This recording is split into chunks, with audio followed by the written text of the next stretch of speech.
जेबी cases जो 1932 का खतियान को लेकर के लड़ रही है, ये खतियान के आधार पर इनको हक दिलाने का काम करेगी।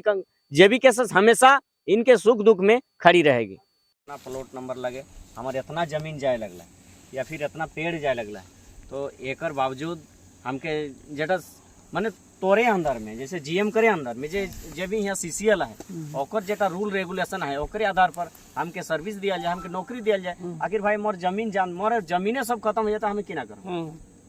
जमीन के बदले तो नौकरी मिलबे करे।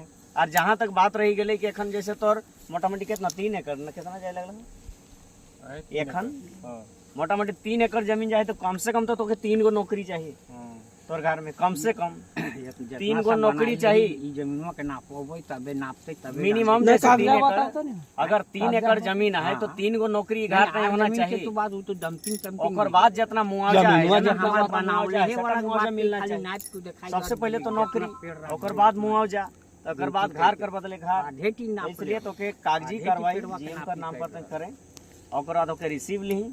और एटा ही कहीं कि भाई जब तक हमके यहाँ नौकरी नहीं मिली जैसा है तब तक हमारे जमीन में काम नहीं होना चाहिए, हमारे जमीन लगे। आखिर मौके नौकरी नहीं मिले तो किना करम लास्ट कि ना सुसाइड करी ले, फांसी लगा ले, तोरे पास आग लगा ले।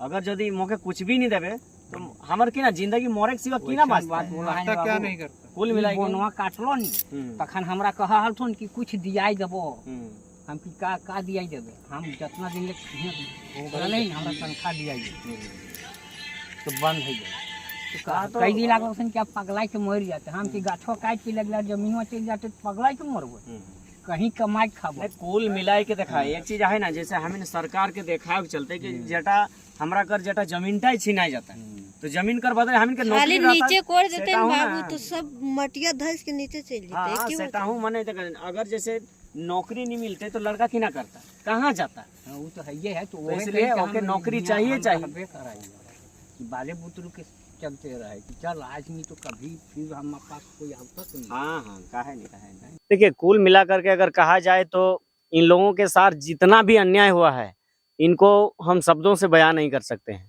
खास करके अभी हमारी राज्य सरकार की जो पॉलिसी है उनके अनुसार से स्पष्ट तरीके से ये कहा जाता है कि जिनकी जमीन है, अगर उनके जमीन में किसी भी तरह के कार्य होती है तो उनको सबसे पहले सर्विस दिया जाता है, वहाँ नौकरी दी जाती है। उसके बाद उनका जमीन के बदले मुआवजा दिया जाता है, उसके बाद उसका पुनर्वास का व्यवस्था किया जाता है। उनका जो मकान टूटेगा उसके लिए मकान के बदले मकान दिया जाता है। लेकिन ये दुर्भाग्य है कि अपना जमीन खो करके भी आदमी अभी दर दर के लिए ठोकर खा रहा है, तो इससे दुखद क्या बात हो सकता है? बहुत ही अन्याय है, इसको हम जितना भी कहें उतना ही कम होगा। पूरा घना जंगल है चारों तरफ से, कभी भी यहाँ जंगली जानवर आ सकते हैं और उस जंगल के बीच में घर बना के और 2 बूढ़ा बूढ़ी रह रहे हैं। क्या कहिएगा, सरकार को कम से कम देखना तो चाहिए कि जिसका जमीन साला इस जमीन से पूरा अभी झारखंड के अलावा दूसरे राज्य में भी जो खनिज हमारे 40% हम लोग का झारखंड राज्य देता है, कहीं ना कहीं यहीं से भी जाता होगा माल। बिल्कुल। तो क्या उनका इतना सा कर्तव्य नहीं बनता दादा कि ये बूढ़ा बुजुर्ग लोग 2-4 साल बाद इन लोग का जिंदगी भी नहीं रहेगी और ये अपना बच्चा के लिए आज तक एगो नौकरी के लिए लड़ रहे हैं। देखिए कुल मिलाकर के यही अगर कहा जाए, अगर सरकार सही मायने में गरीबों का आंसू को समझती, गरीबों के दर्द को अगर उनको एहसास होता तो आज ये दिन देखने को नहीं मिलता।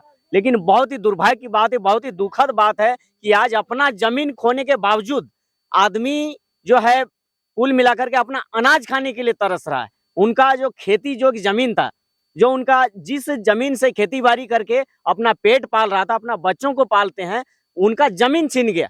लेकिन उनको जमीन के बदले ना मुआवजा मिला ना नौकरी मिला। हालात अभी ऐसा है कि वर्तमान में जो इनके पास बचा हुआ जमीन है, जो आपने देखा, आपने जो रिपोर्टिंग किया, वो जमीन को भी कुछ दिन में हड़प लिया जाएगा। और इस लड़के के साथ, इनके गार्जियन के साथ कंपनी जो है किसी भी तरीके से बात करने के लिए कतरा रही है। तो स्पष्ट तरीके से ये कहा जाएगा, ये दुर्भाग्य है। हम आपके चैनल के माध्यम से ये मांग करेंगे सरकार से, इनको जितना भी जल्दी हो सके इनके एक अर्हता के अनुसार से इनको नौकरी दिया जाए और जमीन के बदले मुआवजा दिया जाए और घर के बदले इनको घर बना के दिया जाए। उसके बाद इसके जमीन पर कार्य किया जाए। पांडव दा, जेबी केसेस अब क्या करेगी इस व्यक्ति के जमीन को बचाने के लिए? देखिए जेबी केसेस जो है संवैधानिक तरीके से जो भी प्रक्रिया होगा उस प्रक्रिया में आएगी और ये जो जमींदार हैं इस राज्य के, इस मिट्टी के जो पैदाइश है, इनका जो खतियान है, कुल मिलाकर के जेबीके से जो 1932 का खतियान को लेकर के लड़ रही है, ये खतियान के आधार पर इनको हक दिलाने का काम करेगी। जेबीके से हमेशा इनके सुख दुख में खड़ी रहेगी।